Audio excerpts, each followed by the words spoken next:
dalam sejarah Indonesia yang bisa menghancurkan bangsa Indonesia adalah kita sendiri, bukan dari luar. Ya, inilah terkait dengan perang modern itu, siapa lawannya kita nggak tahu Pak. Lawannya adalah dunia ketiga. Lawannya itu adalah dalang. Dalang itu kalau kita wayangin, dalangnya itu nggak kelihatan siapa. Nah, nanti silakan di cross check benar nggak argumen saya dengan rekan-rekan sekalian. Ya, sekarang terjadi perubahan paradigma. Dulunya kita memperebutkan sumber bahan bakar minyak, yang dimana Kuwait, dimana Irak, tapi itu suatu ketika akan habis. Minyak itu akan habis. Sekarang sudah bergeser kepada perubahan perebutan sumber pangan, sumber pangan. Nah, ironisnya, ketika kita sudah ada di negeri yang subur makmur, tetapi kita masih kelaparan. Ini yang terjadi untuk perang modern. Ya. Terus kemudian kita sudah tidak akur dengan antara generasi muda dengan generasi tua, salah satunya. Ya, tidak ada toleransi. Yang ketiga, karakter kebangsaan kita sudah mulai dilemahkan. Ya, dulu ketika saya masih kecil itu ada namanya pendidikan Pancasila, betul nggak? Ya, di situ diajarkan satu Pancasila, ketuhanan yang Maha Esa, kedua sampai dengan kelima ada semua. Semuanya itu adalah rohnya bangsa Indonesia itu ada di situ. Sekarang ini tidak ada yang mau mengangkat. Kita sudah lupa. Nah, begitu kita lupa kebablasan dalam alam demokrasi, ini yang menjadi ketika sebuah keluarga berada di situ, yang dibahas bukan komunikasi, tetapi yang dibahas apa? Alat komunikasinya.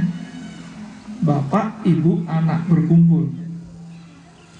Idealnya yang diomongkan adalah bahasa keluarga, urusan keluarga. Tapi sekarang tidak.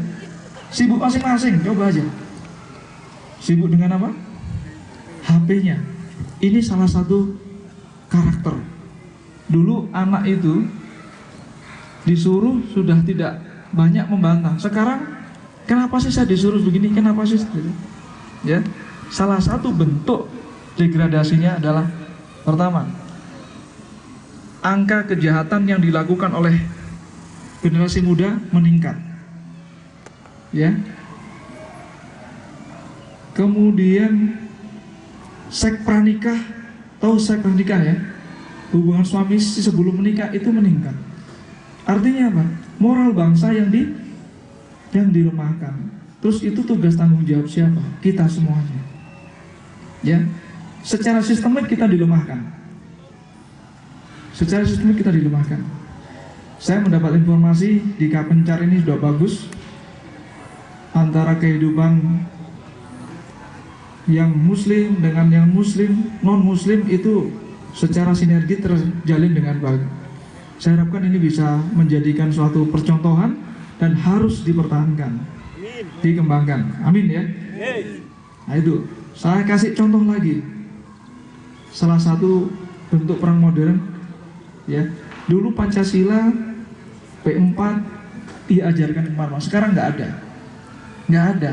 Orang berusaha untuk menerjemahkan sendiri dengan versinya sendiri. Ini yang bahaya. Ketika orang menerjemahkan sendiri, benar nggak itu?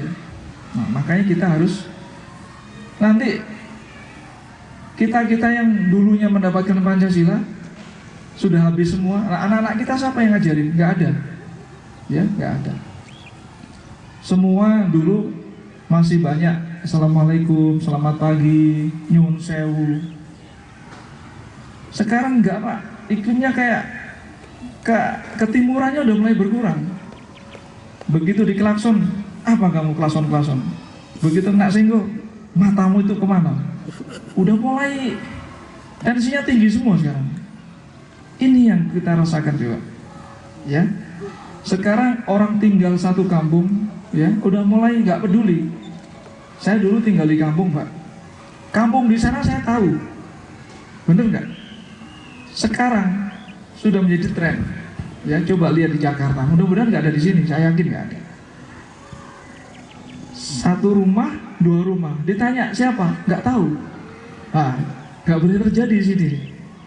Itu salah satu bentuk keegoan kita untuk tidak mau mengurusi orang lain. Nggak boleh itu. Nggak boleh. Ya. Jadi rekan sekalian, yang dilemahkan sekarang ini adalah karakter kebangsaan kita, di mana kita dengan dalih hak asasi manusia, dengan dalih kebebasan demokrasi, kita seakan-akan lupa akan etika bangsa. Indonesia ini terkenal dengan budaya yang luhur, yang sopan, yang ramah tamah. Ya, saya